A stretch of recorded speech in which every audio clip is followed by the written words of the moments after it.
Hi hello ನಮಸ್ಕಾರ ವೀಕ್ಷಕರೇ, creative ಮಾಧ್ಯಮ ಕನ್ನಡ ಯೂಟ್ಯೂಬ್ ಚಾನಲ್ಗೆ ತಮ್ಮೆಲ್ರಿಗೂ ಸ್ವಾಗತ ಸುಸ್ವಾಗತ.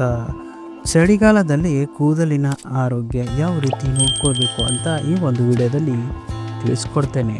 ಇನ್ನು ನಮ್ಮ ಚಾನಲ್ ಯಾರು ಲೈಕ್ ಶೇರ್ ಸಬ್ಸ್ಕ್ರೈಬ್ ಮಾಡಿಲ್ಲ, ದಯವಿಟ್ಟು ಸಬ್ಸ್ಕ್ರೈಬ್ ಆಗಿ.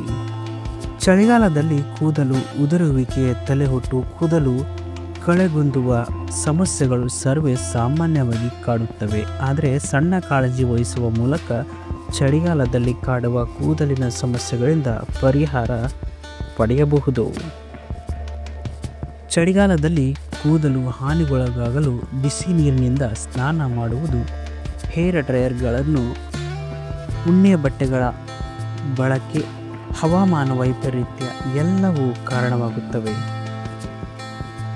ಆದಾಗ್ಯೂ ಚಳಿಗಾಲದಲ್ಲಿ ಕೂದಲಿಗೆ ಆರೈಕೆ ಬಗ್ಗೆ ಸಣ್ಣ ಕಾಳಜಿ ವಹಿಸುವ ಮೂಲಕ ಕೂದಲನ್ನು ಹಾನಿಗೊಳಗಾಗದಂತೆ ರಕ್ಷಿಸಬಹುದು. ಚಳಿಗಾಲದಲ್ಲಿ ಉಣ್ಣೆಯ ಟೋಪಿ ಹಾಕುವುದರಿಂದ ಕೂದಲು ಒಡೆಯುತ್ತವೆ. ನೀವು ಟೋಪಿ ಧರಿಸುವ ಮೊದಲು ಸ್ಯಾಟಿನ್ ಬಟ್ಟೆಯ ಸ್ಕಾರ್ಫ್ ಧರಿಸಿದರೆ ಚಳಿಯಲ್ಲಿ ರಕ್ಷಣೆಯು ದೊರೆಯುತ್ತದೆ, ಕೂದಲು ಸಹ ಹಾನಿಯಾಗುವುದಿಲ್ಲ. ಚಳಿಗಾಲದಲ್ಲಿ ಹೇರ್ ವಾಶ್ ಮಾಡುವುದೇ ದೊಡ್ಡ ಕೆಲಸ. ಹಾಗಾಗಿ ಕೆಲವರು ಹೇರ್ ಕಂಡೀಷನ್ ಅಪ್ಲೈ ಮಾಡುವುದಿಲ್ಲ.